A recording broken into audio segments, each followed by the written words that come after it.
Council meeting for March 15th, 2021. Please rise for the Pledge of Allegiance. I pledge allegiance to the flag of the United States of America and to the republic for which it stands, one nation, under God, indivisible, with liberty and justice for all. Ladies and gentlemen, please remain standing. At this solemn time here in Londonderry, we had some great sadness over the weekend. Our prayers and our condolences go out to the Nar family for the tragic accident that happened on Friday night. Please, all parents, guidance to your children. Hold them, hug them. Also, I've received a notification Saturday night that Kent Allen, who cleaned up the town forest and did more things than people know about and will probably ever know about here in town, passed away as well. Also, I think we're also grieving the daughter of one of our own, Nick Codner, his daughter, Jolene Doverspike, who recently passed away in a car accident. Not only was she a young, beautiful husband and mother of young children, but she was a brilliant engineer at Northrop Grumman as well.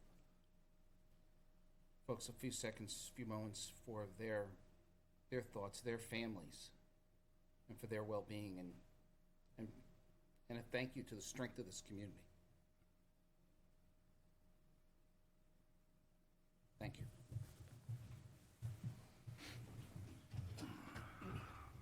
you. First item for business is election of officers. Do I have a motion for chairman? I make a motion to elect John Farrell the chairman. Second. All those in favor signify by saying aye. Aye. Opposed? All right. I'm going to make a motion to for Joe Green to be the vice chairman. Second. All those in favor signify by saying aye. Aye. Aye. Aye. Opposed? With that, congratulations on your victory at the polls, Counselor, and thank you for serving for another 3 years. Ladies and gentlemen, we stand in public comment. If there's anyone who would like to approach the council and make any comments this evening, now would be the time. Seeing no public comment, we're going to move to the first item on our agenda, which is the public hearing. Public hearing on Resolution 2021-06, an acceptance of unanticipated revenue under RSA 31:95, Part B, reimbursement from state for vaccination site costs. We're going to have 3 items under public comment tonight, so this is the first one. Can I have a motion to go into public hearing? So moved, Mr. Chairman. Second. All those in favor, signify by saying aye. Aye. Chair votes affirmative. We are in public hearing. Justin. Yes, this first acceptance is the state is offering reimbursement for our first responders to be up at Exit 4A. Rather than having the towns pay for them, they are offering to reimburse the towns. So we just need to accept this in order to be able to receive that reimbursement. Can I have a motion to accept this resolution? So moved, Mr. Chairman. Second. All those in favor signify by saying aye. Aye. Aye. Chair votes affirmative. And Justin, you have a second one here, which is additional unanticipated revenue, assistance from Firefighters Supplemental Grant. Yes, this is another grant that we applied for. We applied for this back at the start, but it was rejected. A second round came about, so we applied again, and this time we were awarded it. It is a $33,594.56 grant where there is a 10% match of $3,054.05, giving us a total unanticipated revenue of $30,540.51. Any questions? Great job staying with us. I'll accept a motion to approve. So moved, Mr. Chairman. Second. All those in favor signify by saying aye. Aye. Aye. Chair votes affirmative. Thank you. Resolution 20, thank you, Justin. Resolution 2021-05, a resolution relative to the expansion of the Londonderry Housing and Redevelopment Authority. Who's presenting? I am, Mr. Chair, though I would note that Dan Root from the LHRA who's the chairman of the LHRA, is also here with us this evening. Thank you. So this is a resolution that's relative to expanding the geographic area of the LHRA. And just some brief background, the LHRA was established in 1968 by the voters of the town of Londonderry as the Londonderry Housing Redevelopment Authority. And its mission and purpose at that time, and really since that time, has been to spur and advocate for economic development in and around the area of the Manchester-Boston Regional Airport, though its scope is limited to that area only. The LHRA is perhaps the best kept secret in the town of Londonderry in that it's a very useful economic tool. They own land up around the area of the airport along Harvey Road. On one of their parcels, they have leased it out to Enterprise Car Rental, in which we've received at least $1 million every year from car registrations that Enterprise is required to do as part of their lease. They also have, over the years, expended money on various economic development activities. For instance, they paid for the engineering, and I believe the charrette that was done at Pettingill Road, which was a significant cost at the time. As we know, that those engineering plans eventually went toward DOT expanding the curb cut when they were putting in Ray Resort Drive, which then led to the construction of Pettingill Road. In probably the last year or so, I had been having discussions with the LHRA on wanting to expand their authority to the entire town, not just the area around Manchester Airport, for a couple of reasons. One is when we were going through COVID last year, before we knew what kind of funding we were going to get from the state, we had talked about setting up some kind of a revolving fund, an economic development revolving loan fund or grant fund through the town. And one of the ideas was to have the LHRA involved with this. Of course, they couldn't at the time because, again, their scope was to only that area around the airport.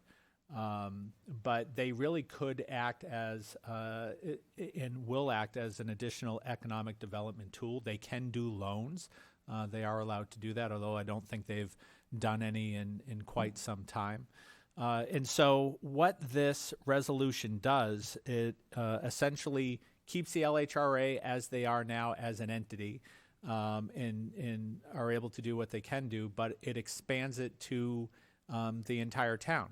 And again, they're focused on economic development. So while it's called Housing and Redevelopment Authority, really it's to redevelop undeveloped or blighted pieces of property in Londonderry for both commercial and industrial uses. Any questions? Yes, I have please, some please questions. proceed. Thank you, John. Let me put my glasses on, I can't see. So when you say that they own land, Yep. like, do they own it for the town? Like, so where did they get the money to buy the land that they own? And, you know, is that like tax-free land? And Yeah, they're actually a separate entity. Dan, do you want to come up to the podium and maybe speak to this? So Dan, just name and address for our clerk who takes the minutes. Sure, you bet. Can you hear me okay? Yes. You can take Dan- your mask off if you want. You're further than 6 feet from someone. Thanks. Dan Root, 24 Haywood Road, Londonderry, Thank Chair you. of the LHRA. So to your question, Deb, over the years, we've owned quite a bit of land. Probably in the last 30 years, it's dwindled down to a few lots, basically. So there was originally a big surplus, obviously, from the airport in terms of land that we were able to acquire. Over the years, that's been sold off. We still retain some deeded rights to the passover of certain plots of land, basically. But it's the 3 lots on Harvey Road, basically, and then our investment in the Enterprise lot building. so I guess I'm confused as to where this organization got its money to buy the land. Do you know what I mean? Like, Sure. and when you get it, do you have a bank account? Are there funds in there? I guess so I'm trying to understand the whole Sure. concept of it. Sure, and to be perfectly honest, the history in terms of the original folks that were involved in LHRA that I seem to recall, there were some original investors that were bought out originally that had purchased some of the land,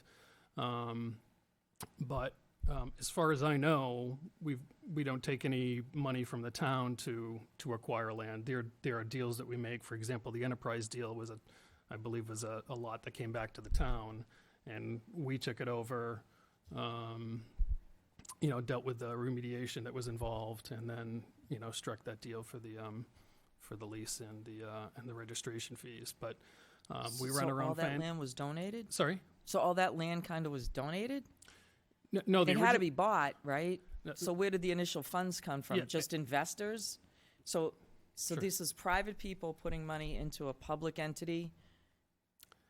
Is that what it is? To be perfectly honest, again, I don't know the original. Like when there were a few folks involved that I think had some of their own funds invested. My guess is that the town at the time ended up purchasing that land from them, or acquiring that land from them with town funds. But when the Warren article went in place, since then it's been funds that were when land was sold. We've got our own finances. We've got our own, bank account that we manage and everything. So we're a quasi, municipal agency. There are things that we do on our own, but I mean, at any time the town can say, hey, we're not going to vote to continue this, and LHRA is disbanded, and there's nothing we can do about it. We exist for the benefit of the taxpayers. So. No, I'm just, like I said, I needed Oh yeah. to understand it. Sure. So what exactly can you guys do as an entity? Yeah, we're limited by statute. There are certain rules that we have to follow because we're in that sort of quasi-municipal agency realm. But the statutes that we were organized under call out the specifics. Basically, it's a lot of what Kevin said. So we're restricted currently to the area around the airport. I think there are a couple parcels that are technically outside the airport. We can, develop land. We can buy and sell land. There are restrictions in terms of we can certainly lend money. Investments are restricted. There are certain things in terms of what we're allowed to improve on specific lots. Related to sewer lines or water lines. We can certainly get involved in those things. But we're also not, we're just one component of any particular deal that might come across. So if there's a developer that wants to purchase a plot of land that is looking for assistance, there are certain things that we can do to help them, but they still have to go through the regular, regulations in terms of, zoning and getting approval from the town and all that sort of So stuff. would they still have to go to a bank? I'm listening sure. to you, and you kind of sound we're- like SBA, but you're not SBA. We're and fairly limited in terms of, we're limited in lots of things, but certainly in terms of the assets that we bring to the table. So financially, including land, we're probably $2.5 million in assets.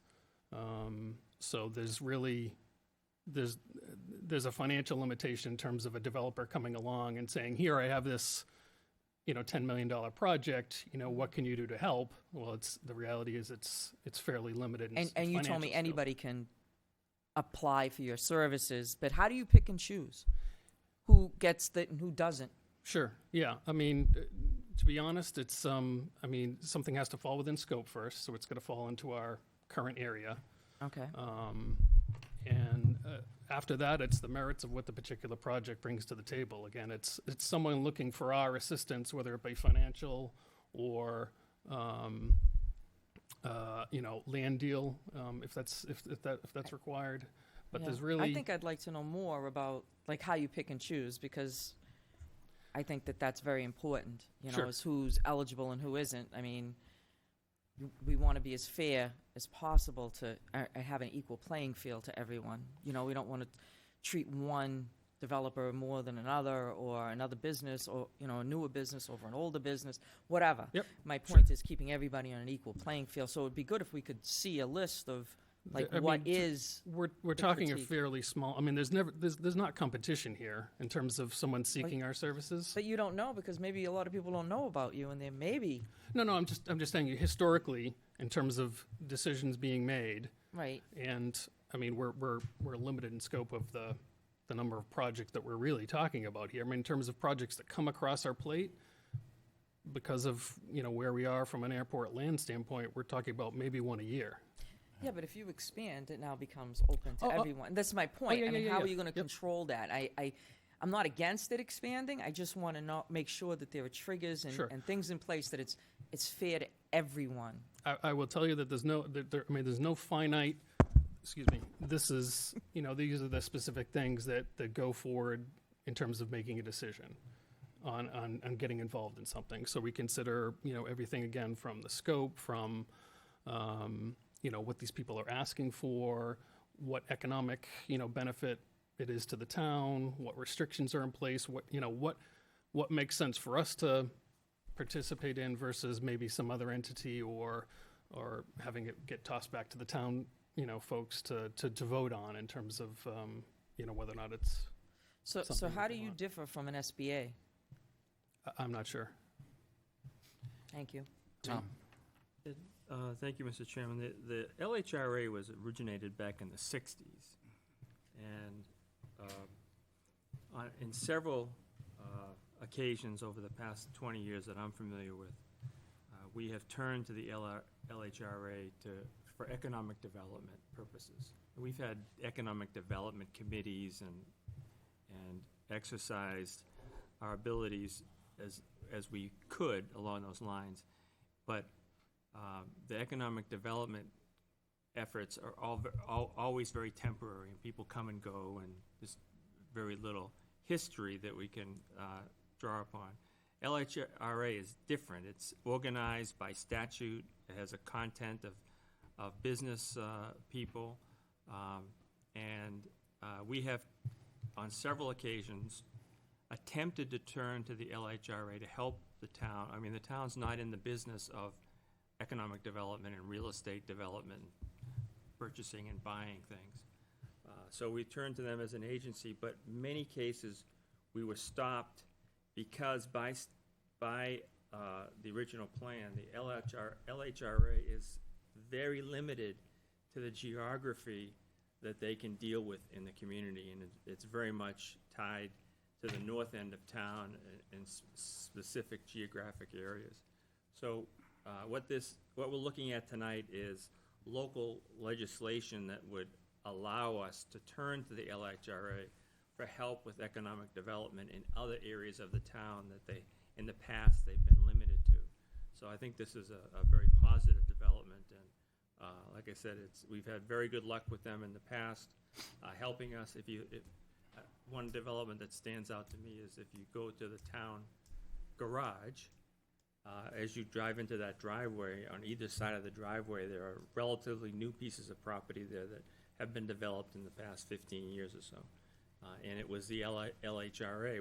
We turned to the LHRA to develop those on behalf of the town and provide some income to the organization to keep it afloat and keep moving forward, and to develop it wisely and in our image and with our intentions. So this expands the geography. This act before us, a resolution rather, expands the geography that they can operate within, and it's going to help us when we turn to them. And in the past, they said, we can't. We're limited. We'd love to help you, but we're limited by our geographical definition and scope. This will allow us to open that up a little bit and take advantage of their skill sets. So, I pulled this from the town report. In 1968, the citizens of Londonderry authorized the formation of the LHRA and charged it with acquiring and developing a large portion of governmental surplus. So the original land came from governmental surplus land adjacent to what is now the Manchester-Boston Regional Airport. The development of this land was represented as a significant opportunity to increase the industrial tax base and influence the course of development in this part of town. This land has long since been redeveloped and sold and has contributed millions of dollars to the tax revenue of Londonderry. The authority and ongoing mission has been to foster high-value development in underutilized sites in the industrial area south of the airport. Today, the authority continues to make investments in that area in order to draw more of the tax-paying commercial enterprises to this part of town. So it originally started with when they changed over the airport and started moving it away from the military to a more of a commercial airport. It appears there was a large pieces of land that the government more or less gifted to the town. People like the Levins were early involved in this and everything, and then Bob Levins was on it until, probably up until about 7 or 8 years ago. So it appears that's how it started. It appears what they're saying here is that, all right, this was successful, although it took a really long time. Maybe we should better utilize the tool going forward. I think that's what I'm getting out of it. No, well, like I said, I'm familiar with the Rockingham Economic Development Group, Laurel over there. They do a very good job, who pretty much does the same thing. And then there is also the Small Business Development Group and the SBA, the Small Business Loan Association. So I'm just trying to figure out how you work and play with them and what the actual critiques are. I mean, and if we're going to move this forward to all of the town, we as the governing body of it should basically say what we're looking for, kind of like what Derry did with Abbott Court. Are you familiar with that? No.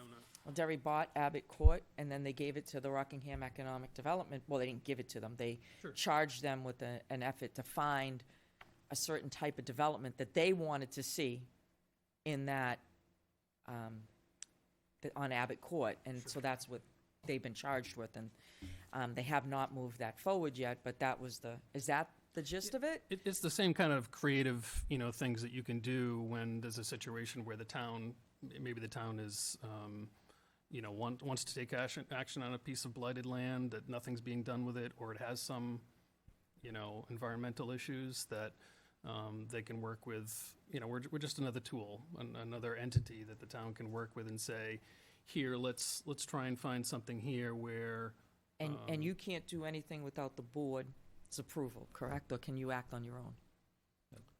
Without our board's approval or the county? No, the town council's board. So say you decide to move forward with something, do you bring it here and get our approval to move forward? Or you have carte blanche to do whatever you want with whatever project you want? Well, we're always in council with Kevin in fact, Kevin is typically the one that will bring organizations or developers, to us that are looking at, particular investments in land or businesses or properties in town, and saying, here, these folks are interested, we'd like to have their taxpayer revenue. Is there something we can do? Is there some way you can help out these folks, whether it's, again, assisting with the land itself in terms of a lease or paying for sewer or water, but we're just a tool for the town. We do have the authority to make decisions on our own, but in the end, we're here for the taxpayers of the town. I understand that, but, I do like to be able to see things be fair. Sure. And equal to everyone, and everyone have an equal opportunity to do it, not just our friends. Sure. Oh, I'm good friends with, Joe Schmo, and, that's the one you pick because you're friends with them, not because they're the best. We have thing to for the act like a job. regular board in terms of, Well, I can appreciate someone being friends with somebody. I would hope they wouldn't act that way because jail's a bad place. I understand, but because we don't I tape these understand. meetings, they're not, on TV, and you don't see them, But and you- some of the information is private, and I get We have that. a It just liaison. makes me a little nervous, that's all. We have a liaison. yeah, there definitely are, I'm sorry. So, No. It's our liaison. Mr. Chairman, do they have an informational packet published? well, there's information on the website. Okay. What I would say, on our website, what I would say, and there's information in the town report each year. What I would say is, what we're trying to accomplish here now is see if we want another tool in our tool chest to be able to see if we can go after additional economic development. So, for example, if someone was to come to us and wanted to develop the other side of 93, is there, and they needed a traffic light, is there something that, we can do to help that happen? If we want to be able to update their charter, I guess it would be, of that particular authority, I think that would be a separate meeting to do that. Now, if that's something we want to entertain and we want to do, happy to do that if that's what the council wants to do. But for tonight, I just want to get this Right. moved forward. I'd like to, so I don't know how this is worded, John. I'd love to see it move forward, but with some, little bit more of an overseeing of somebody, just a check and balance, a better check So- and balance. So That's what all. what I'm saying is that I want to try to see if we can move this part forward Okay. tonight. That's If the I'm- council wants to go back and look at their bylaws and we want to make changes to them, we can do that. But that would be a separate resolution. Okay, that's fine. Is that what the council wants to do? Do you want to go back and review their bylaws to see if we want to make any changes? At another meeting? No, of course, I don't want to do that. I would maybe suggest that at the LHRA's next meeting, perhaps the council liaison and myself attend that meeting, certainly bring the feedback that we're getting here tonight to talk about what are things, now that the LHRA is probably going to be more well-known than it's been in the past, what are the things that the council would like to see going forward? And maybe one of those things are in a more objective scoring criteria when a developer goes in front of them to ask for assistance. And that's what I'm saying, or even if they bring forth a piece of land, like, oh, you know, there's this really great small piece of land that we'd like, or whatever piece of land, does the council have any idea of what you'd like to see go there just because it's here, and what would be encouraged for us to look at, so that it just makes things very more transparent. It's just my 2 Okay. cents. So I agree with you, Kevin. All right, well, then we'll go down that path. All right, so I have a resolution here. I have any further questions? Would you entertain a motion? Absolutely. Mr. Chairman, I'd like to make a motion to approve Resolution 2021-05 as submitted. Second. Thank you. All those in favor, signify by saying aye. Aye. Chair votes affirmative. Thank you very much. Okay, can I have a motion to close the public hearing? So moved, Mr. Chairman. Second. All those in favor, signify by saying aye. Aye. Aye. Chair votes affirmative. Public hearing is now closed. Chief Hart, you and Captain Cheatham have you contacted me last week, said that you have a vendor who is taking aggressive posture around their pricing. There is pending legislation around body cameras, and you asked for time on the agenda. Is that correct? That is correct. Thank you very much. My name is Bill Hart. I'm the police chief here in town. I did want to bring this question before the council. I spoke with the finance director about how we might move forward with it. You may recall at the beginning of the budget process, I brought the idea of body-worn cameras to the council and to the budget committee at that time, expressing my belief that, one, this would become an encouraged position for police departments to take, and two, that in terms of best practices, it may be something that we would wish to pursue. We had hoped to put a warrant article together, but the timing seemed off during the then and now. We researched the three major providers of body-worn cameras. They are Axon, Taser, WatchGuard, and Body-Worn, which is the name of the a company that provides body-worn cameras. We've been in contact with all of them. All of them have made proposals to us. All of them have given us quotes on what we perceive would be our need. Only one combined a variety of different things together. One, GPS tracking on those cameras. Two, audio and visual recording coupled with a camera system in the car at what we felt was a reasonable price, and it was a one price fits all. So what I'm here to do today, after Captain Cheatham provides you with kind of an update on where we are, is ask for the council's support and approval of the police department pursuing this effort. What does it cost? That's always really the critical component, and was for me as chief when we first looked into this nearly 10 years ago, and again about 4 or 5 years ago. The total cost over 5 years for this company, Body Worn, is with the discount, very aggressive that they're giving us. It's 10% in cash and what amounts to outfitting all the uniforms and replacing uniforms and outer carriers is $496,000, 30% up front, the rest amortized over the last 4 years. So that begs the question, where are we going to come up with the money?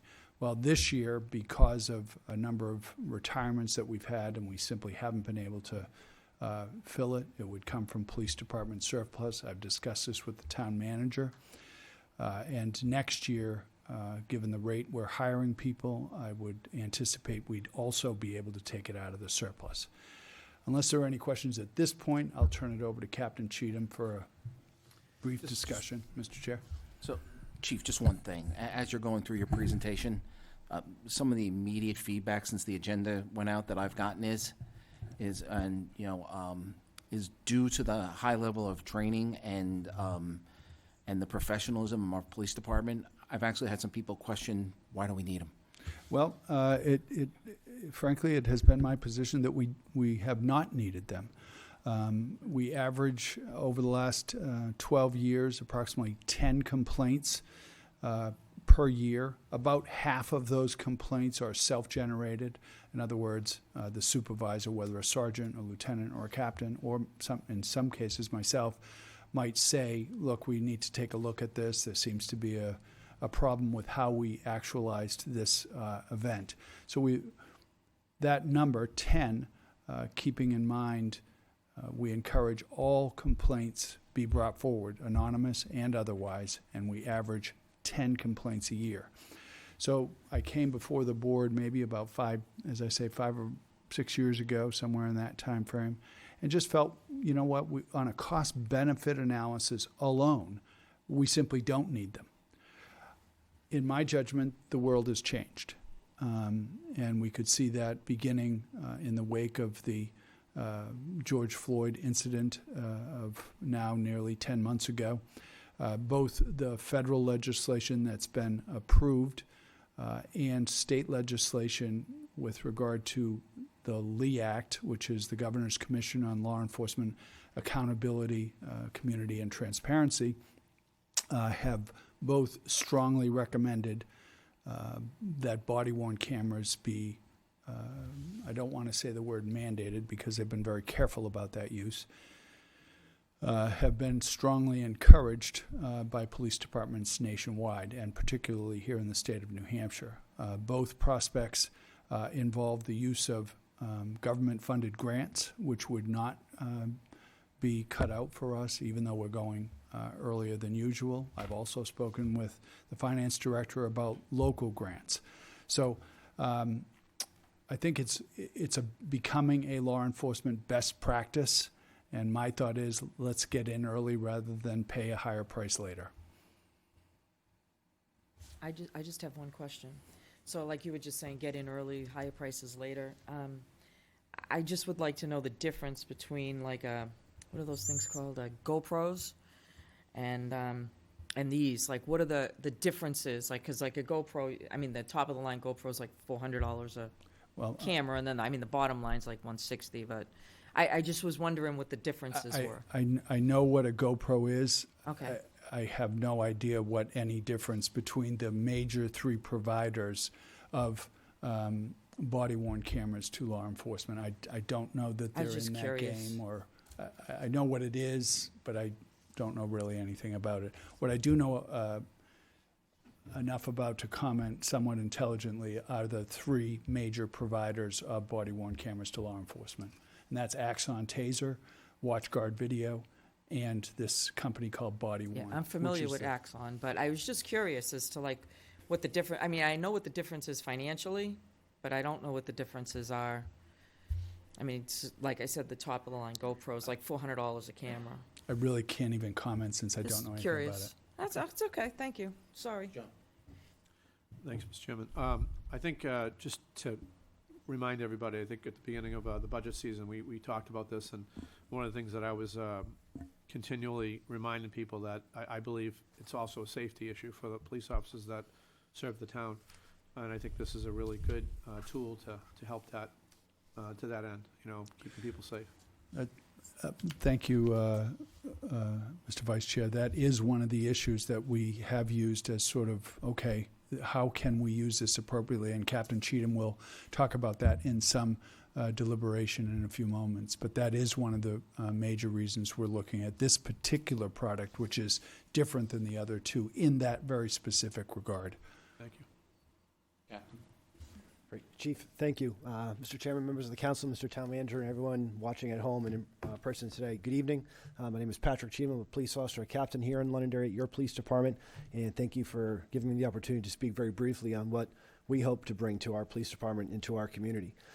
As we go through this presentation, Councilor Green started to hint on this. I ask everyone to keep an open mind that body cameras, while by their actual name of body cameras, do so much more today than they ever did in the past. And in fact, when we looked at them some 5 or 10 years ago, they did one thing and one thing only. They record, and then you can view them after the fact. The vendor that we have selected and that we would recommend after conducting our research and our interviews provides so many more services in their product than just simply recording, which would be a difference between what a GoPro could do, which is simply it's a recording device, and aside from cost. But we ask for your support of this program for 3 strategic goals. 1, officer safety and unit deployment, which I'll elaborate on in a moment. Enhancement in evidence collection and also aid to prosecution, and also, as the chief spoke about, a national law enforcement trend. One of the reasons why we didn't aggressively pursue body cameras in the past is because many police departments in the news we see have been mandated to have these programs because of a lack of public trust in that police department with this community. We simply don't have that here in Londonderry. We're very proud of that, and that's not one of the reasons why, in fact, it doesn't even come on our radar that as a reason to support this program. But as you'll see in coming slides, these are our 3 main goals of why we want to bring them to Londonderry. Body worn by utility allows for GPS tracking. Lieutenant Tufel and I conducted a study some 2 years ago and seeing if we could bring GPS to our cruisers in hopes of a brand new radio program. We were hoping that our portable radios would also have GPS capabilities. Why does that matter? In budget talks, you heard about rallies at the airport where several thousands of people were gathered in a very small confined area. If we had body-worn cameras that employ this technology, on-scene commanders could see where every single officer was amongst that crowd, amongst the airport property, and that's one of the benefits that we see as well, not only for unit deployment, getting officers to your home or your business as quickly as possible, but also if an officer calls for help and they don't know where they are, or if they're incapacitated and unable to call for help, we will instantly know where they are. And a recent examples here in New Hampshire was Officer Dan Doherty, who was shot several times, but pre-body camera technology, was calling for assistance, engaged in a foot chase, and while he was calling for help, he could hear cruisers and sirens going past him, but because he was hunkered down behind a vehicle and unable to flag them down, it was probably some 5 or 8 minutes, Chief? Is that what Chief Capano said? Some 5 or 8 minutes as he was bleeding out before officers were able to locate him and render him aid. Had he had a body-worn camera with this type of system, EMS and other, his backup would have got there in seconds and not the 5 or 8 minutes that it ended up being. Thankfully, Dan is still with us here today and now a proud father. Clearly, when officers are on scene, when it comes to things like field sobriety testing, showing this type of evidence in court would perhaps reduce court costs and prosecution costs, because as defense attorneys would gain access to these videos in preparation for their client, they would clearly be able to see what the officers articulate in writing in their police reports. And field sobriety tests are just one example of the evidence that would be collected while you're on scene, whether it be any number of cases. We are a young agency compared to years past, and I can't tell you, and Captain Bernard, who's in the gallery with us here today, could tell you that any day of the week at a roll call, you'll see the afternoon shift and the day shift bringing up a public body camera footage from another police department from across the country to debrief and critique how that call went down. And so this technology is not new to our employees, and it would also allow us to do critical reviews and debriefs of not only just major incidents where there's potential for violence, but also just quality control.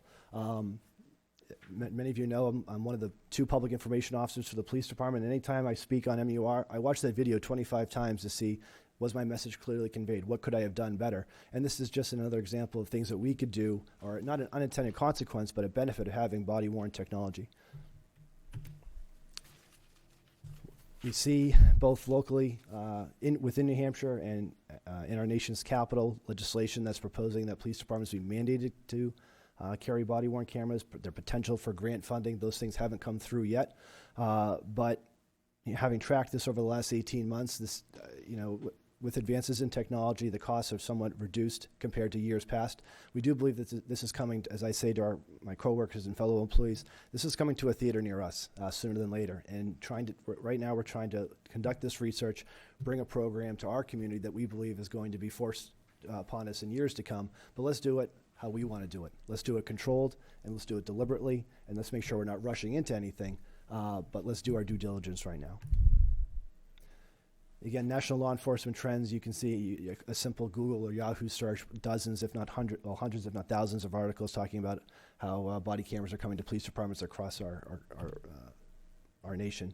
And, as part of our department objectives, the Can't Wait program, the Governor's LEAC Commission, we're very proud to have Lieutenant Mark Morrison as participant in the LEAC Commission as president of the New Hampshire Police Association. And he had a front row seat to every single one of those hearings and has been able to, I think, have positive influence on some state laws and bills that are coming forward. And again, officer training is always very, very important. I think it was Councilor Green or maybe the chairman who talked about, why do we have to have cameras here with the caliber of officer that we have, the level of training, education, things along those lines. It's because we're always in a constant state of training and we're always trying to better ourselves. And we believe that these body-worn cameras would be another avenue for us to help improve ourselves as well.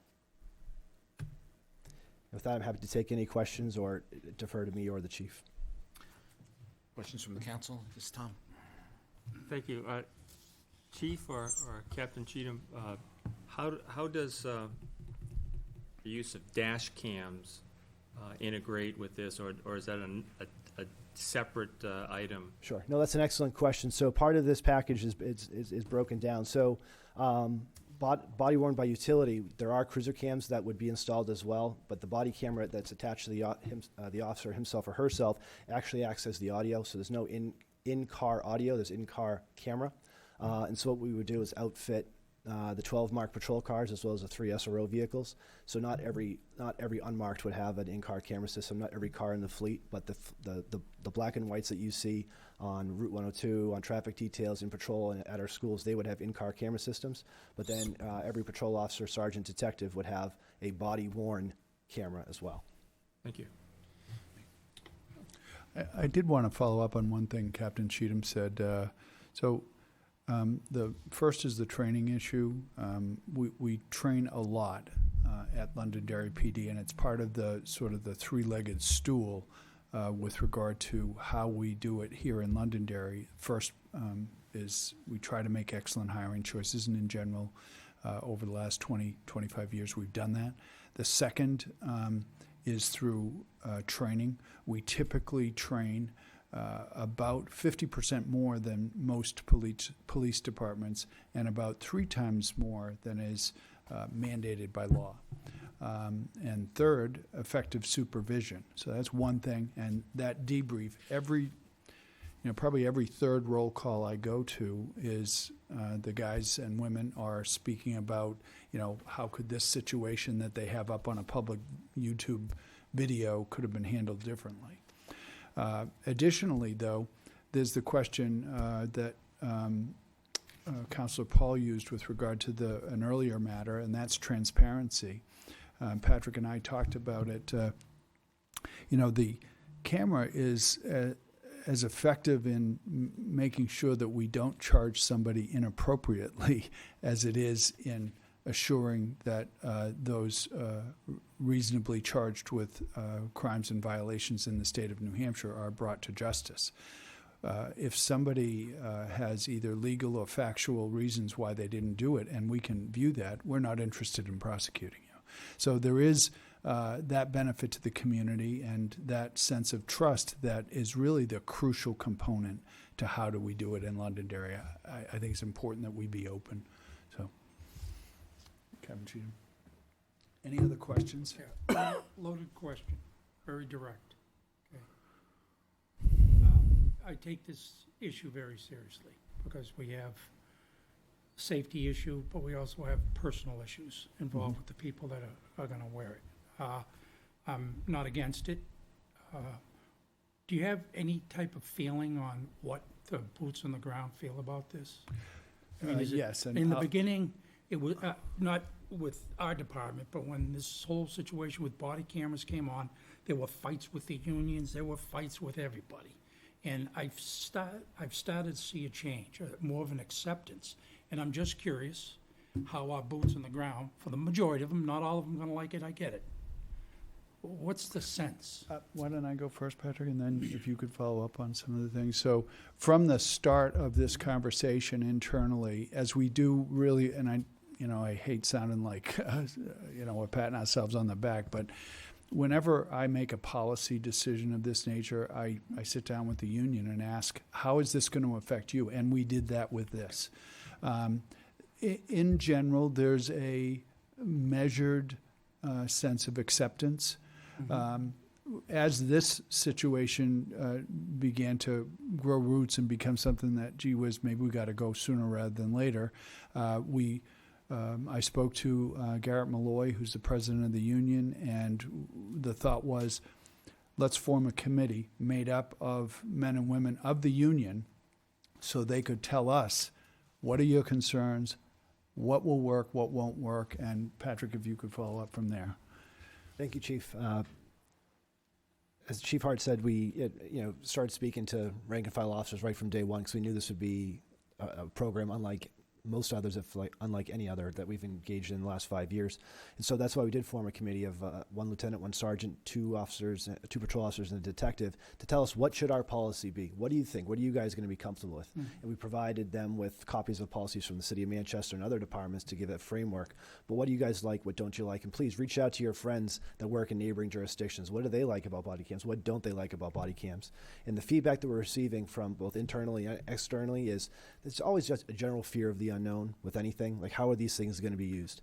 But because we are the agency that we are, we have confidence in our officers, and I have complete faith in, and I know I speak for Captain Bernardi and Captain Gandia, I have zero concerns with the work that our officers are doing out in the field, right? And it's just not meant to be a watch guard type program.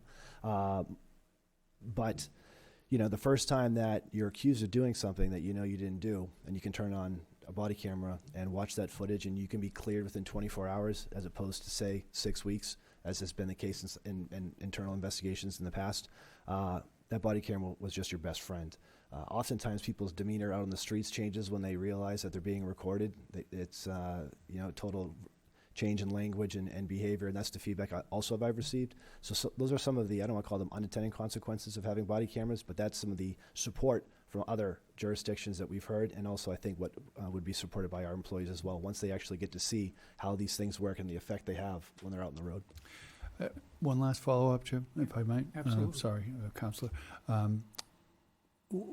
While we may make this purchase fairly quickly, what we'll do is be sure about deployment with regard to our employees, with regard to the town. As you know, in the past, really, with any major kind of paradigm shift that we've engaged in as a police department, we put it out there so people know about it. Our goal will be to, as always, educate, and that's internally and externally as well. Implementation will take some time and will take some getting used to, and we're going to make sure we take that time. Mr. Chairman, I know this is unusual, but a resident showed up that was involved in a situation where the Londonderry Police Department was in, and if he wouldn't mind, I would like to see if he could make a comment on what exactly happens out there and how dangerous it can be. Are you opposed to that? We okay with that? Yep. I'm definitely okay with it. From my find my outfit. Don't go anywhere, Chief. I'm not done. Chief, how are you? Good, thanks. How are you doing? Jake Butler, 86A, Adams Road. I was just watching on TV while I was making dinner. I wanted to come down and talk. A few weeks ago, I found myself in the middle of a situation with a gentleman who was driving on the wrong side of the road for about a half a mile in the middle of the night. He ran two people off the road. So I kind of just tried to catch up to him a little bit. I got his attention and he stopped. And he was very cooperative with me. I said, hey, everything all right? What's going on? And I said, you want to just hang out for a little bit? We're going to see what's going on. And the police had come. And the police were very, very professional. There was 3 people that ultimately ended up showing up. They were incredibly professional. And this person who was, when talking to me before the police got there, was very calm and collected, had become a bit aggressive towards the police. He started yelling a little bit, really clenching his fists, kind of trying to get into an argument with the officer. And everything that's going on in today's day and age, he was a person of color, he was a black male, and he did end up having a gun on him. And the only thing I could think of when I left was, wow, I wish Londonderry had a body camera so people could see how professional our guys are in a situation like that. But separately, in Captain Cheatham's presentation, he had talked about the GPS aspect of the camera. I think that's worth its weight in gold. That alone in a situation where I hope to God we never do, but have an officer that's down, knowing that we have an actual coordinate of where they are and not I think Captain Cheatham's in the woods over there type thing, and we have an actual location of where he is worth its weight in gold. So I just wanted to say that real quick. I don't by any means think the town of Londonderry needs them. We have an incredible police force. But I just wanted to share a little bit of my experience of, I feel like police cameras first came out and it was a way to find the things that police were doing wrong. And I found myself in a situation going, wow, I wish we had a camera so people could see how police do it so right, even in a tense situation. So that's all I have to say. Thank you. Thank you. All right, so Chief, my questions are more along the lines of money. Usually with these systems and everything, there's an upfront cost. There's generally a maintenance program that you're on. Why don't we talk a little bit about the maintenance program? Is it replacement of cameras, upgrades of software? Is it all of the above? In this case, it's all of the above. It's a one price for 5 years. At the end of the likely prior to the end of the 5-year period, you'd begin negotiating about whether or not how you wanted to continue that. During that 5-year period, however, replacement is part of the cost, and software upgrades are part of the cost. A way to think about this particular product as opposed to specifically one of the others is this is really a software program that has a camera attached to it as opposed to simply a camera. This allows the police department to do many things, and that is part of the cost that we pay one time for a 5-year period. Now, after that, I don't recall the details, but I think, Patrick, we're able to pay a continued 5-year amortized cost after that. Is that how you understood it? Correct. They would offer us, we could either pay on a yearly basis or we could enter into another 5-year contract, and they would upgrade all of the technology and software and things along those lines. So at that point, we'd have to renegotiate, but they do offer 1, 3, and 5-year programs. So let me make sure I understand how this is going to work. So what's going to happen is these are basically a software as a service with a hardware attachment.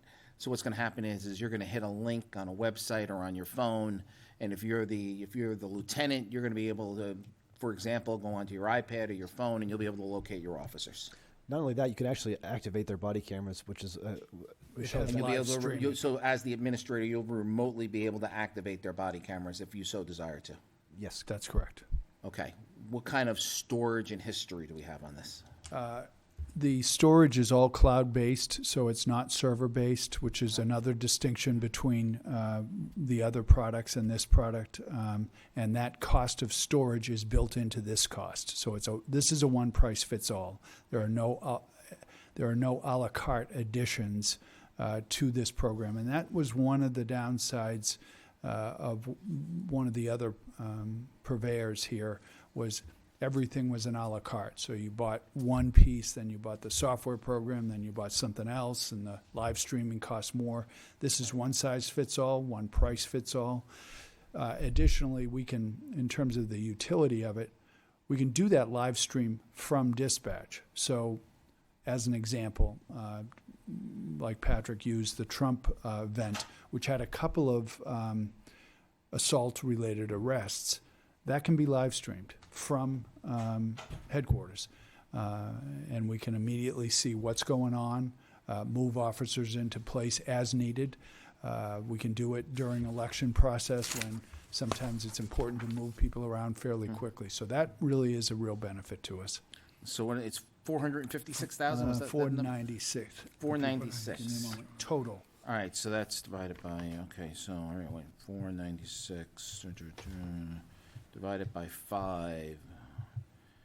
So 496 divided by 5 is 99,200 a year. How many cameras are we getting? Just so you know, Counselor, I believe year one, the cost would be, that first year's cost will be higher, but then the subsequent years will be lower than the 99. So I it's understand. 30% the first year, and then the balance amortized. I understand. So How there many are cameras are we getting? a total of 35 with the body-worn bundle. 35 cameras and 12 cruisers? Correct. All right, so And that's then 40. 3 SROs. Okay, so that's it. That's the total. It's a total of 50 total units. Total of 50 total units. Including the cars, John. Okay. So that's $1,984 a year divided by 12. That's $165.33 a month. Is that right, Mr. Finance Director? I'm doing a 5-year ROI. So I'm looking at, on average, I'm looking at $165 an officer over 5 years Per year. per year. Yeah, I'm saying $165 a month per officer or camera, we'll call it per camera device over 5 years. Okay. You know, Captain Bernard participated in the radio negotiations. He probably learned a lot in that. You might be able to utilize him in your final negotiations, right? You learned a lot in that one, didn't you? We won't give away any family secrets. Okay, what do you want to do? Mr. Counselor, if I could just also add that, just to be clear, so the reason this is coming before the council this evening is because accordance with our purchasing policy, a purchase of this amount has to come to the town council for approval.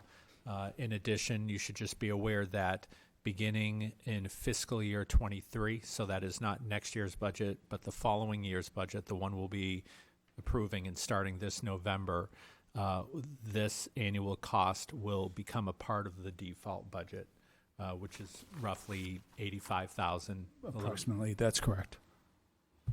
Any other questions?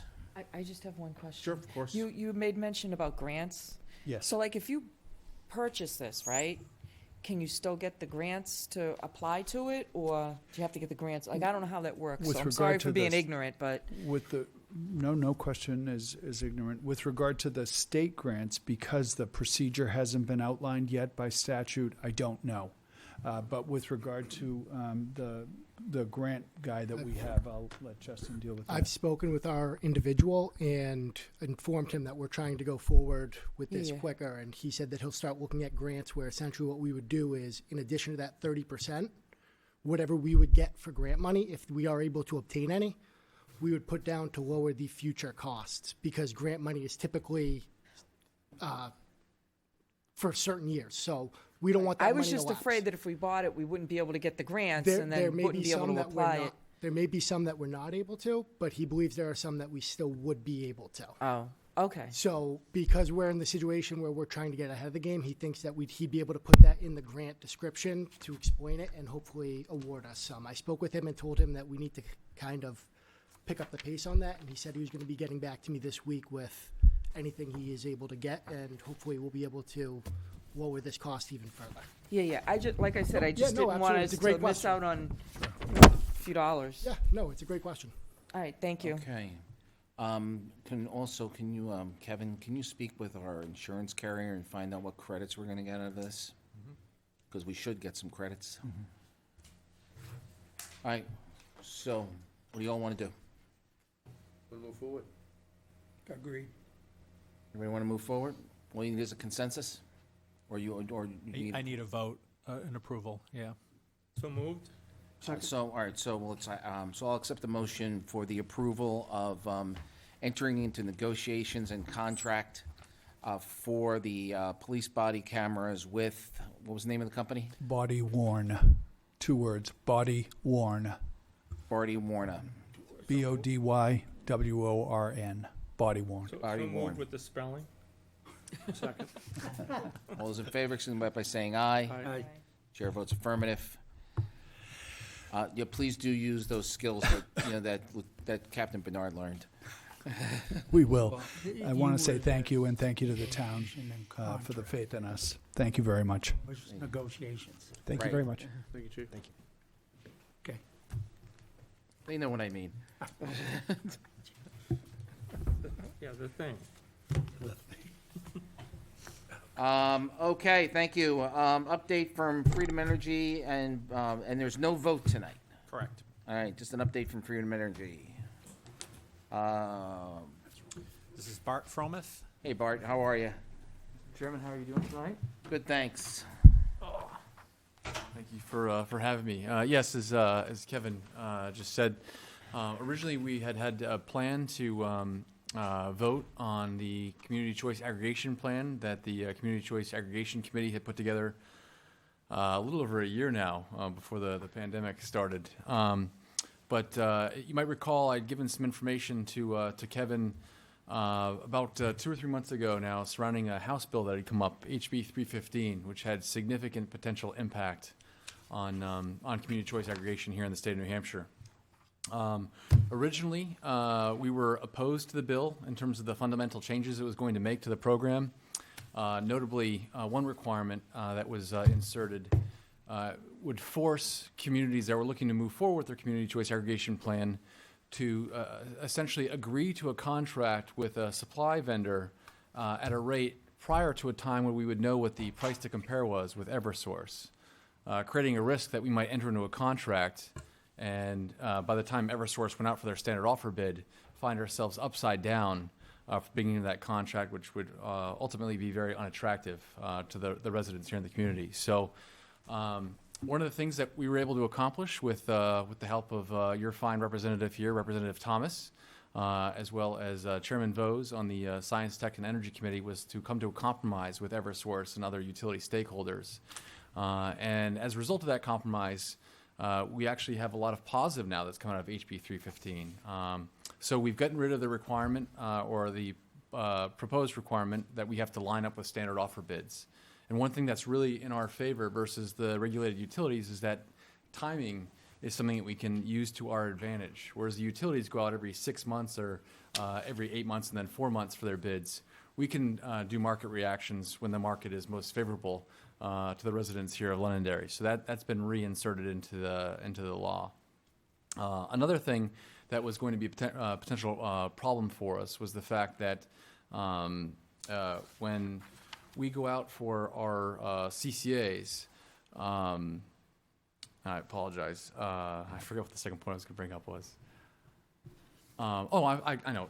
When we go out for our CCAs, we need a certain amount of information from the utilities to tell us who our customers are, what the utility numbers are, what their load profiles are.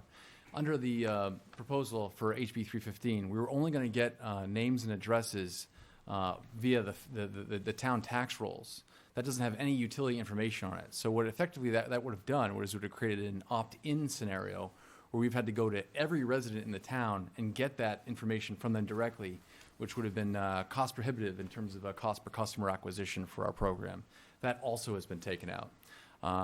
One thing that got put in, which is very, very favorable, is a new program called Purchase of Receivables.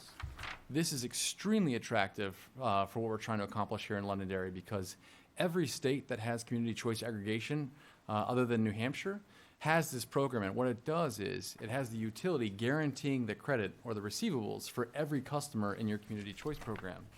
This is going to open the door for a lot more suppliers that will be willing to bid on our community package, and then through that competition, lower our prices even further. So we're very, very excited about that possibility.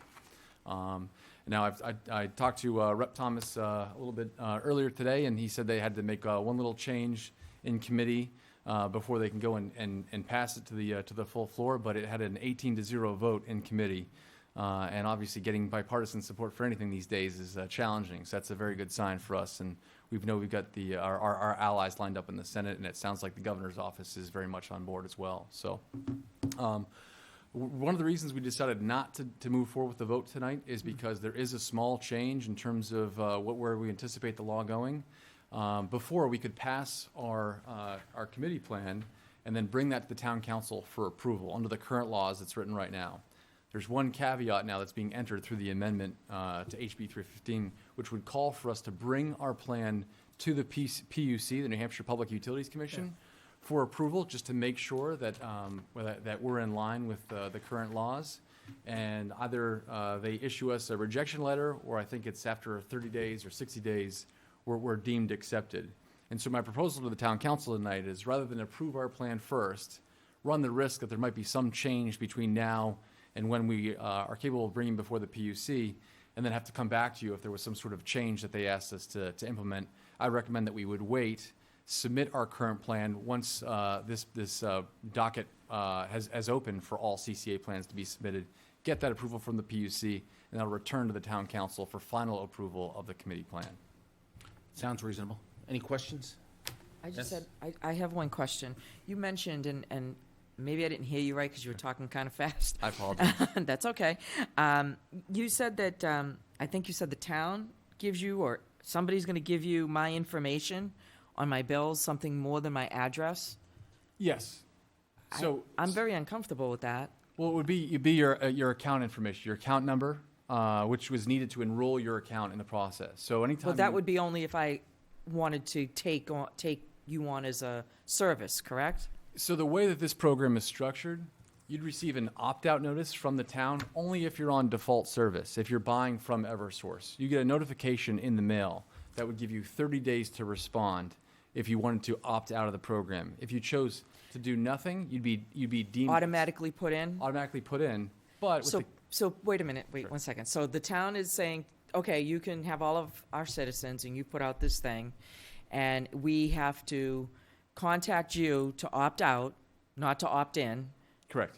And if we get a bill and we figure out, oh my God, I never wanted to do this, we still get to opt out with no penalties or Correct. anything like that. Correct. I did read it. I guess that the problem that I'm struggling with is I don't want my information being given to anyone without my approval first. And so that's where I struggle. I mean, I think I should have the choice first. I don't want to have to, I mean, I hope you give people plenty of time and make this very aware that that this is going to be happening, because personally, I don't like that. I don't like businesses that do that, and there are a few out there that do it, and I just don't far, approve. Direct Energy and those guys, they have all of our information already, right? So, technically speaking, if they're the if they're the supplier that's serving your home, they do. But Eversource is the standard offer provider. They do have your information. And what the CCA bill sought to create was a second default service provider that's controlled by the town.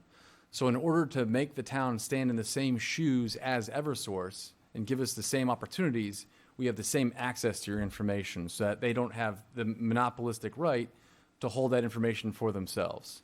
So one thing that's extremely attractive about the program is that if you were to go out and get let's say an offer from North American Power and you signed up for, a 2-year plan, if you were to leave that plan during the term of that plan, there'd be penalties associated with that, early termination fees.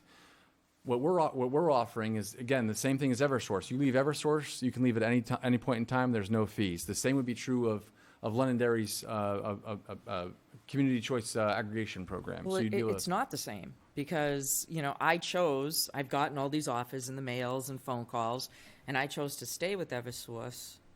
This is different because I'm automatically being put in with my information into my bank account, and then I have to back you out of it.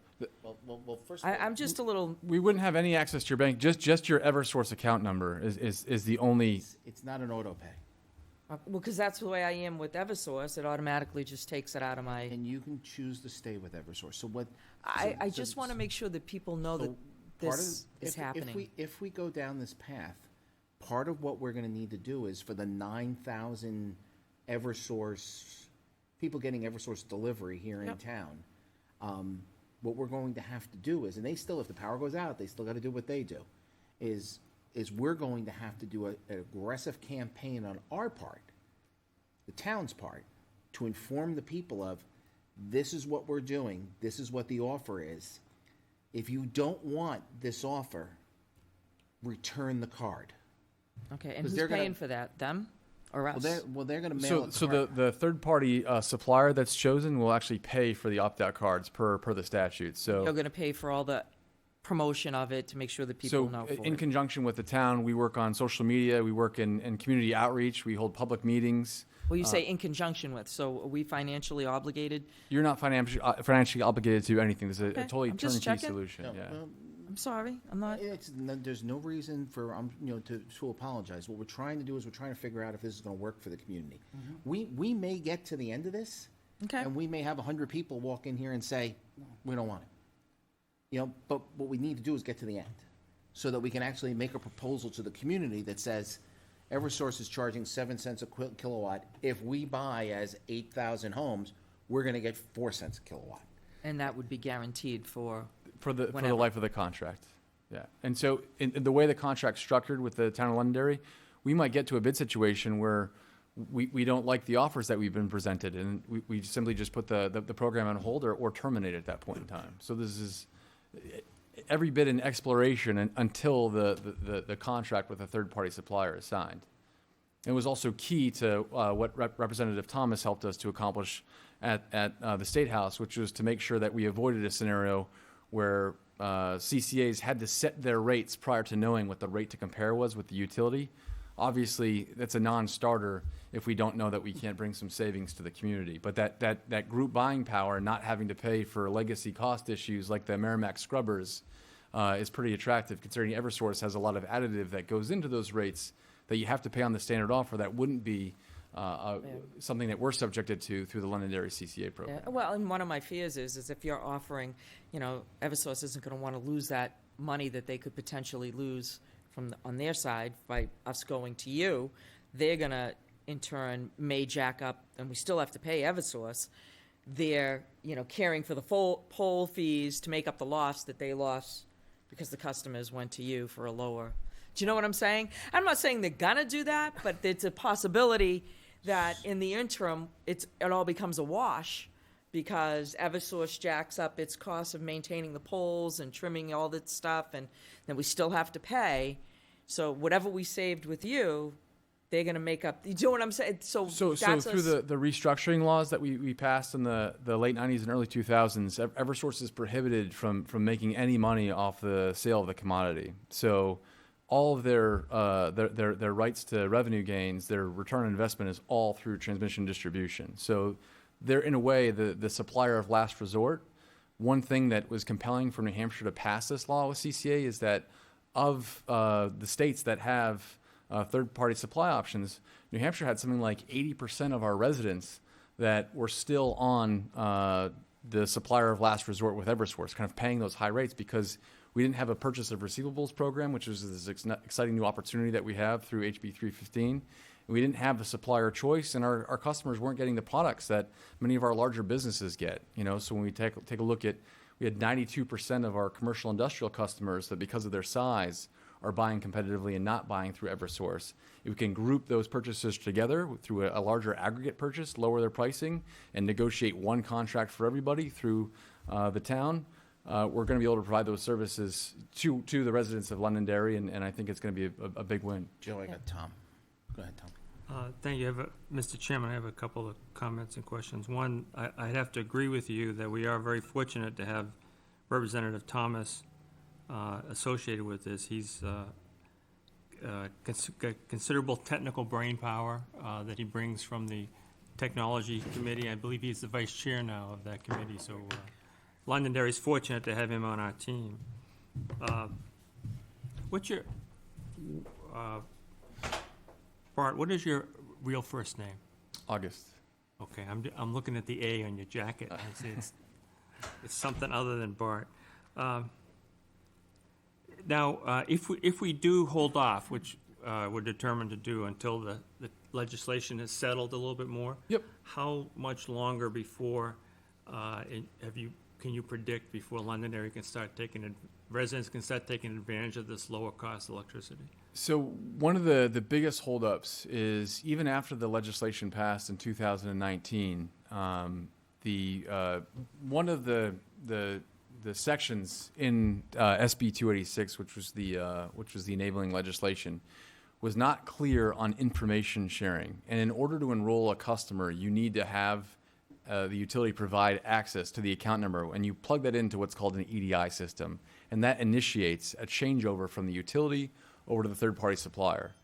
Eversource had some objections to that and said, until PUC rules are promulgated and we know precisely which information we have to share with these CCA vendors, we're going to hold pat because of the fact that we're worried about getting in trouble with our RSA 53E, I believe, which is the utility utility data protection clause that we have in our current statutes. And so through the PUC process, the PUC is going to put rules in place that Eversource, as long as they're dealing with a vendor tied to the community choice aggregation, can provide those once the community has decided to move forward and their plan has been approved. So that's been the big holdup.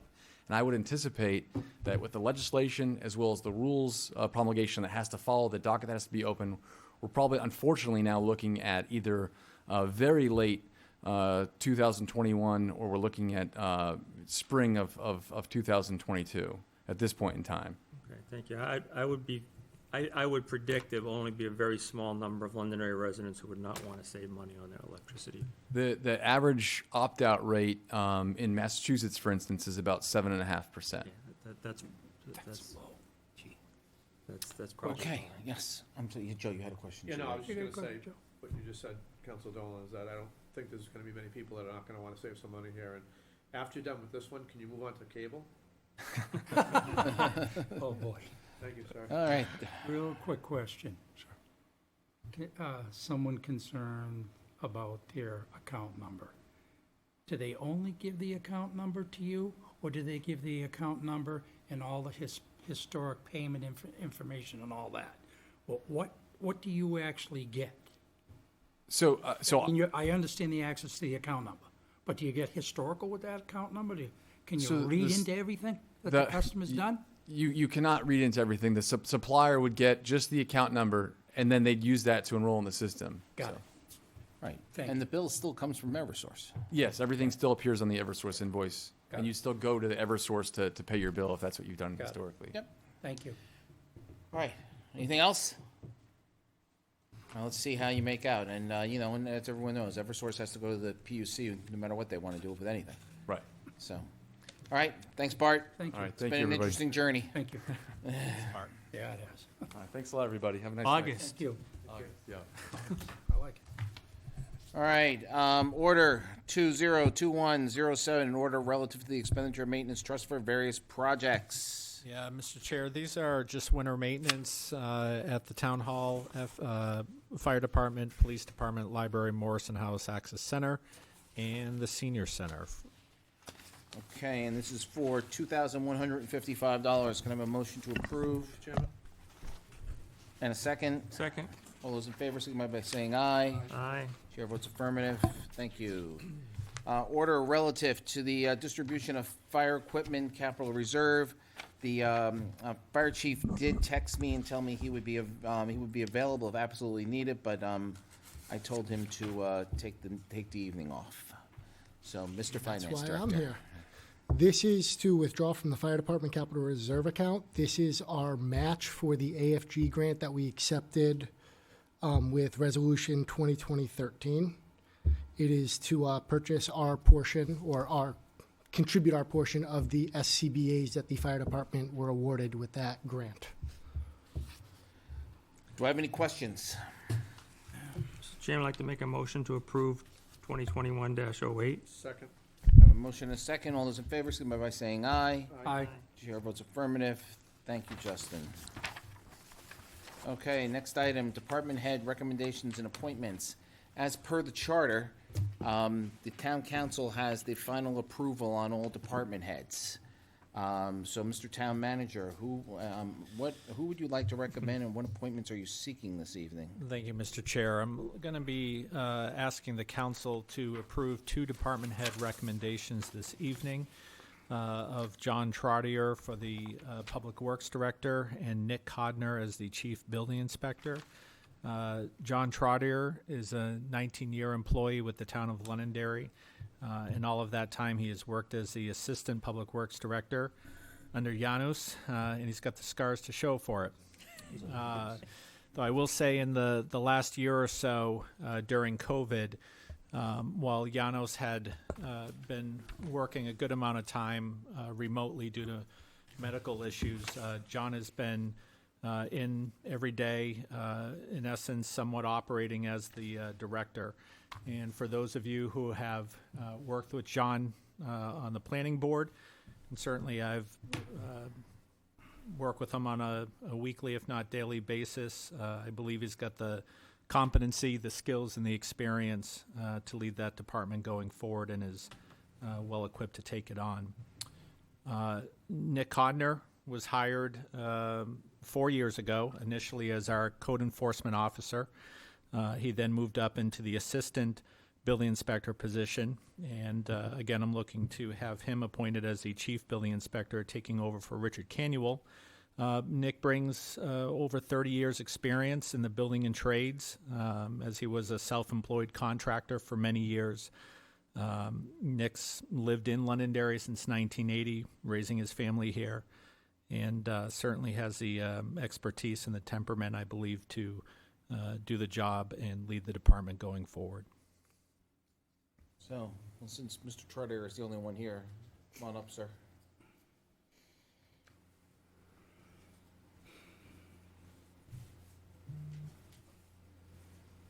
Thank you. So, does anybody have any questions for John? Yes, Tom. Assuming that we approve this, I want to be the first one to say congratulations. Thank you. And since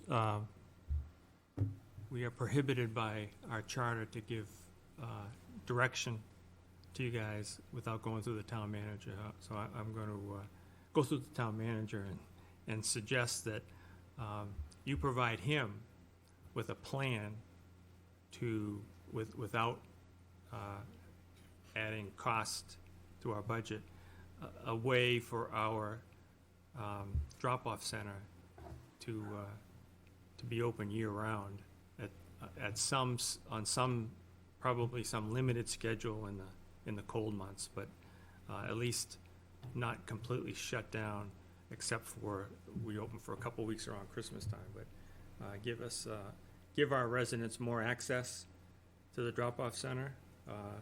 I would ask you to present that plan to the town manager, who could subsequently present it to us.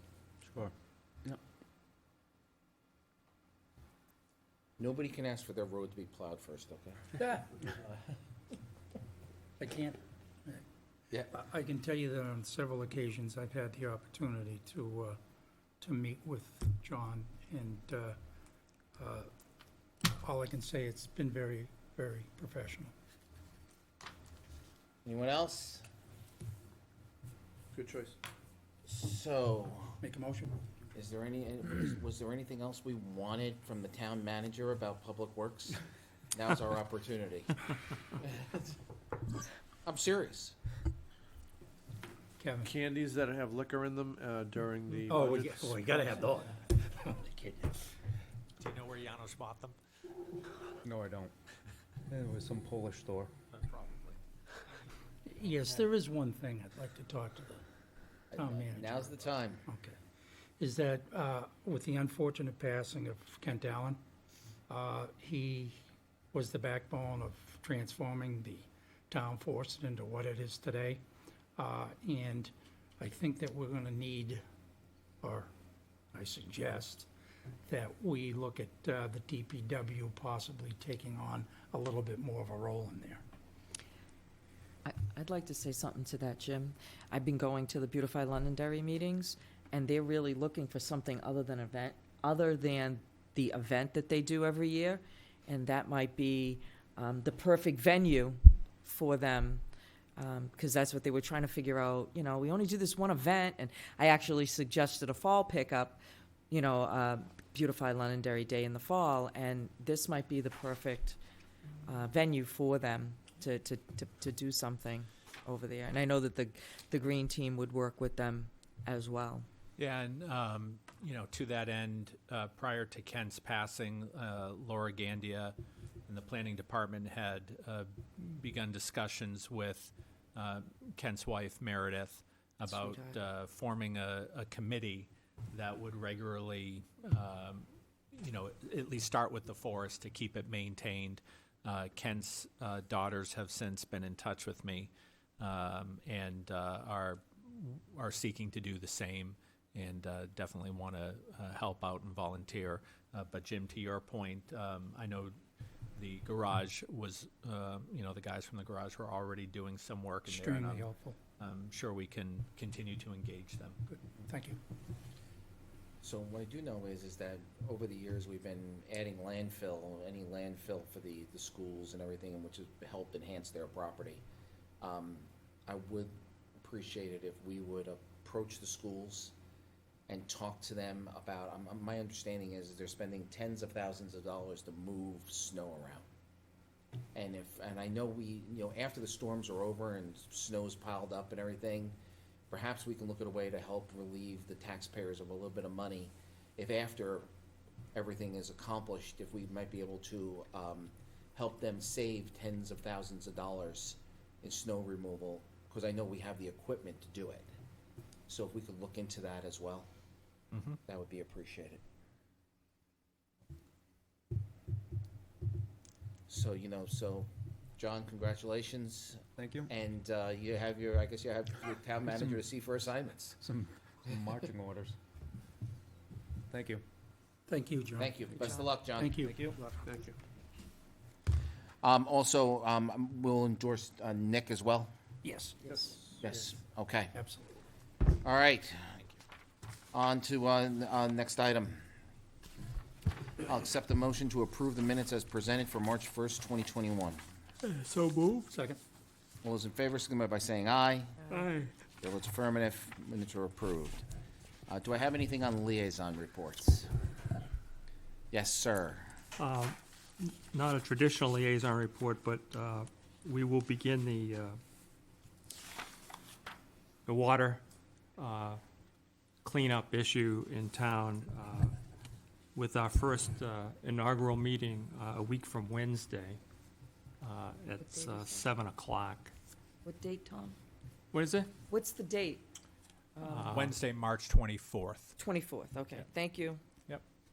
3:24. And we're planning to meet for an hour, and will be more of an orientation and scoping out what our mission's going to be and the content going forward. Short-term, long-term solution type of thing? And that meeting will take place in this room, and it will be televised. Is that Fantastic. at 7? 7, yeah. Well, Tom, thank you for taking that on. Yeah. Anyone else on liaison reports? Anything new to add? Okay, town manager report. Thank you. Just wanted to inform you that starting this spring is going to be the reconstruction of the parking lot here at Town Hall. That is an item that was approved on the warrant article a couple of years ago. And then coinciding with that will be the finishing of the landscaping where the beach volleyball court is next to Town Hall here. All right. Coming up is April 1st. Other than it being April Fool's Day, it's also the beginning of dog licensing. So if you have a dog and you'll need to come down and see the clerk, and please pay for your licensing.